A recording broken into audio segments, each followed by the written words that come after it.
Hey everybody, welcome back to the channel. I appreciate your time. Thank you for watching. If you think the Second Amendment is paramount and needs to be preserved at all costs, then hit that subscribe button down below and like this video, because we're going to talk about the Second Amendment and how New York keeps getting their teeth kicked in, and this one is good too. If you didn't see my video from earlier about New York's red flag law being called unconstitutional, being ruled unconstitutional, you're going to want to check that out. I'll link it above. This video is something that needs to be talked about as well, because yesterday, Second Amendment Foundation sued New York over their assault weapon ban. New York is just getting pounded left and right, and another great lawsuit against New York about their assault weapon ban. Now, on the screen is the first page of the complaint, and like always, I'll have this linked down below for you, but this is suing Letitia James, who is the Attorney General, Stephen Negrilli, who is the superintendent of the New York State Police, formerly Bruin, as you'll remember that name, and Miriam Rocha, who is the district attorney for the county of Westchester in New York. Now, real quick, I'll give you a quote. This one is from Alan Gottlieb, who is the executive vice president at Second Amendment Foundation. He said, "The issue in this lawsuit is very plain. Both Sears and Lane, the plaintiffs, are law-abiding New York residents who wish to own modern semi-automatic sport utility rifles, such as the AR-15, for lawful purposes including target shooting and home defense. Such rifles are in common use across the country, yet in the Empire State, citizens face the threat of arrest, confiscation, prosecution, fine, and imprisonment for lawfully using such rifles."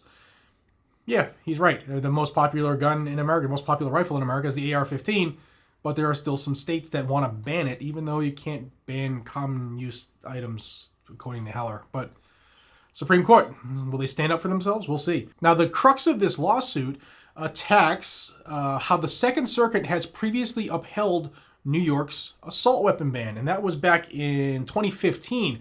However, that decision in 2015 relied on the two-step process, which in the Bruin case, that was said that's unconstitutional. It's one step too far.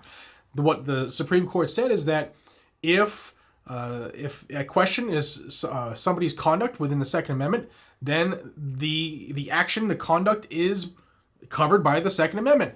And if there's a regulation or a law that looks to restrict that, then it's on the government to prove that their law is consistent with the firearm regulation back in 1791 when the Second Amendment was adopted based off the text, history, and tradition of the country.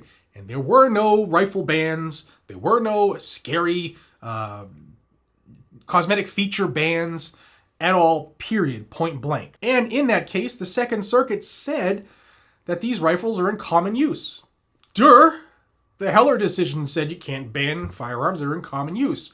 So this decision by the Second Circuit is ripe to be destroyed. And hopefully this is the lawsuit that does it. Guys and gals, in the description, as well as in the pinned comment, I have a link to the Second Amendment Foundation where you can help donate. And that's how they get these lawsuits to move forward, by the membership. I'm a life member. I suggest you join too. Join and support those who support you. And membership, guys and gals, is the cost of a large pizza. If you're one of those guys and gals who says, it's too much money, I get it. Times are tough. It's the holidays. But if you can skip a pizza for a year, for one pizza, it gets the cost for a year. If you can skip like a trip to McDonald's or maybe a round at the bar, nobody's skipping around tonight. But you know what I mean. It's not a lot of money when you come down to it. And that's how these groups get to do what they do and sue the government, is based off of the membership. We are the lifeblood. So I ask you to join and donate. Link is down below for Second Amendment Foundation. There's also links to others. And this is a phenomenal opportunity to kick the so-called assault weapon ban in the face and knock it down for the count in New York. Now, there's also a big lawsuit in California that they just keep trying to delay. But assault weapon bans, guys and gal, they're going down for the count. And it's a good time to be a Second Amendment lover, because they can't really stop it. The Supreme Court is behind it. And these are all just going to fall like dominoes. 2023 is going to be a phenomenal year. And I would love to have you join me. Hit that subscribe button down below. I bring you news every single day, oftentimes multiple times a day. And until we see each other again, be safe, stay vigilant, and carry a gun to keep you, your friends, your family, your community safe. That's what it's for. It's not going anywhere, no matter what the government thinks. And there's a lot of those government folks who watch this stuff. So Happy New Year, y'all. It's going to be a long one for you gun controllers. I'll see you on the next one. Take care.